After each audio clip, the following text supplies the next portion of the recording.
Contact വൂണ്ടിൽ wound produced by a shot gun at different range.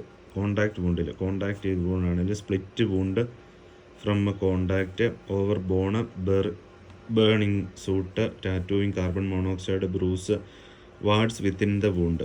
So ഇവിടെ ബേണിങ്ങും സൂട്ടും ടാറ്റൂയിങ്, കാർബൺ മോണോക്സൈഡും, ബേണിംഗ് ഉണ്ടാകുന്ന ഫ്ലെയിം കാരണം, ടാറ്റൂയിങ് ഉണ്ടാകുന്ന തന്നെ unburned gun powder, carbon monoxide, bruise, wad also within the wound. Few centimetre ആണെങ്കിൽ റൗണ്ട് കോണ്ടാക്ട് വൂണ്ട്. പിന്നെ 30 സെൻറ്റിമീറ്റർ ആണെങ്കിൽ 1 inch irregular hall, burning a soot, tattooing present, carbon monoxide wad within the wound. പിന്നെ അടുത്തതെന്ന് പറഞ്ഞാൽ rat hole, wad within the wound. Rat hole 2 metre ആണ് rat hole, 2 to 4 metre ആണെങ്കിൽ regular wound, satellite pellet holes present. പിന്നെ 4 to 6 metre ആണ് central hole disappear ചെയ്യും, hazard disappeared, groups and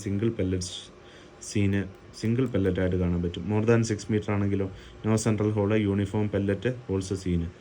so this is the wound produce by shot gun different type. Contact ആണെങ്കിൽ 30 centimetre, 2 metre, 2 to 4 metre, 4 to 6 metre, more than 4 to 6 മീറ്ററിൽ central hole കാണില്ല.